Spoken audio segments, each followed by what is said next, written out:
सुप्रिय दर्शक अस्सलामु आलैकुम আমি জিসান লাইট আমি আজকে চলে এসেছি একটা যে কিনা সবসময় সোশ্যাল মিডিয়াতে ভালো কিছু উপদেশ দেয় তার কাছ থেকে আজকে আমরা জানবো কি এখন ট্রেন্ডিংয়ে চলছে বাইক দুর্ঘটনা অ্যাক্সিডেন্ট তার ব্যাপারে আজকে আমরা কিছু জানবো। তো দাদা বসে আছে, দাদার সব কিছু ডিটেলস আপনারা জেনে যাবেন এই ভিডিওর মাধ্যমে। যদি ভালো লেগে থাকে নিশ্চয়ই আপনারা জিসান লাইট ফেসবুক পেজটি ফলো করবেন, লাইক করবেন, শেয়ার করবেন। আসসালামু আলাইকুম দাদা। ওয়ালাইকুম আসসালাম। ভালো আছেন? আলহামদুলিল্লাহ। আর সকলকে যারা দেখছেন এই ভিডিওটা, সকলকে আমার সালাম, আসসালামু আলাইকুম। খুব একটা ইম্পর্টেন্ট জিনিস বর্তমানে, বিশেষ করে আমাদের কালিয়াচকে গত এক সপ্তাহ থেকে প্রত্যেক দিন বলা চলে একদিন পর পর 2, 3, 4টে করে যে অ্যাক্সিডেন্ট, এই ব্যাপারে নিয়ে টপিকটা যখন তুমি বললে আমি তখন বললাম হ্যাঁ, এই সম্বন্ধে আমার একটা বার্তা দেওয়া সত্যি জরুরি। শুধু আমি না, অনেকেই কালিয়াচকের বিশিষ্ট ব্যক্তি যারা রয়েছে, শিক্ষক রয়েছে, সমাজসেবীরা, বা যারা একটু এটা নিয়ে ভাবতে পারছেন যে এ নিয়ে কিছু বলার জন্য আমাদের জরুরি, তারাও বলছেন সোশ্যাল মিডিয়া। সকলকে অসংখ্য ধন্যবাদ। দেখুন, মৃত্যু অনিবার্য, কিন্তু অ্যাক্সিডেন্ট দুর্ঘটনা এটা অনিবার্য না।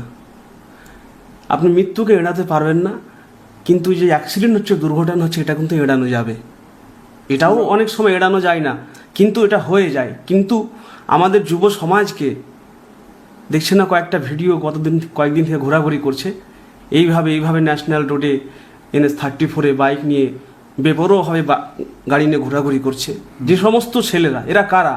আমরা ভাবছি এরা কারা সোশ্যাল মিডিয়ায়? এরা কেউ না, এরা আপনারই ভাই, আপনারই পিসির ছেলে, আপনার ভাগ্নে, আপনার ভাতিজা।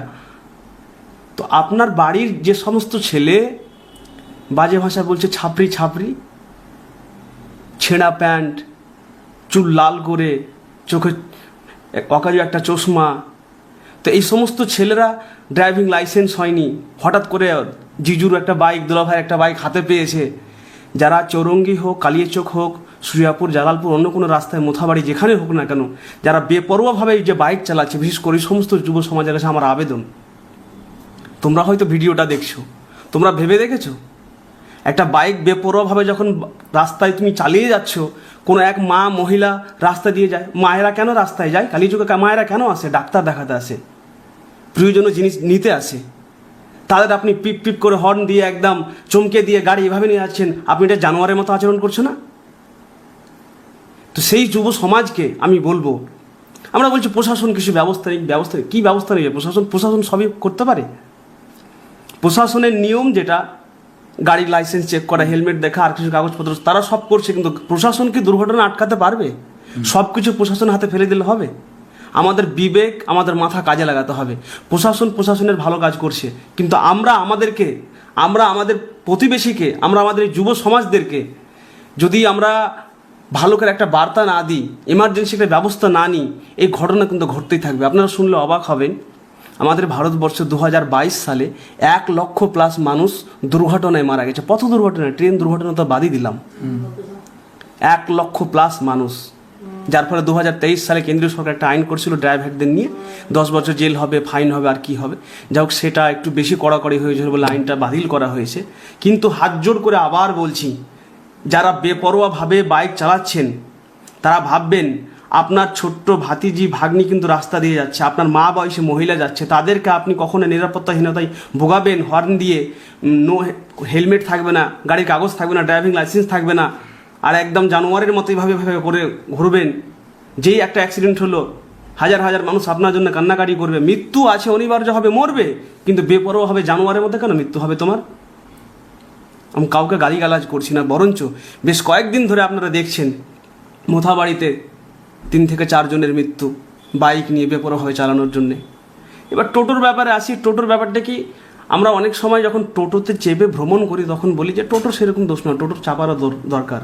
কিন্তু একটা বাইক নিয়ে যখন যাই, বাসে চেপে যাই, তখন আমরা ভাবি এই টোটো যেখানে সেখানে ঠুকে দেই। টোটোরও দরকার আছে, কিন্তু কি সেই ড্রাইভার যেন প্রশিক্ষণ প্রাপ্ত হয়, সেই দিকে লক্ষ্য রাখতে হবে। এগুলো আওয়াজ তুলবে কে? এটা একটা বড় ভাইটাল। নিজেকেই প্রশ্ন করতে হবে, নিজে কি আমি কাজটা ঠিক করছি না ভুল করছি। অবশ্যই নিজেই শুধরানো দরকার। না, নিজে যদি আমরা সচেতন না হয়, আপনি শুধু আইন, শুধু প্রশাসন, এর উপর ভরসা করলে হবে না। তাই সকল শিক্ষিত সমাজকে বলবো, আপনার প্রতিবেশী, আপনার বাড়িতে যে সমস্ত বা আপনি নিজেও বাইক যখন চালাচ্ছেন বা অন্য কোনো কার চালাচ্ছেন, শুধু বাইকের দোষ নাই, কিন্তু আমরা এটা ভুল বলছি, শুধু বাইকের দোষ না। আপনি স্টেট বাসে যাবেন, স্টেট বাসও বেপরোয়াভাবে চালায়। অবশ্যই বড় গাড়িগুলো, এসএনজি যেসব অটোগুলো আছে, ছোট অটোগুলো, ওরাও বেপরোয়াভাবে চালায়।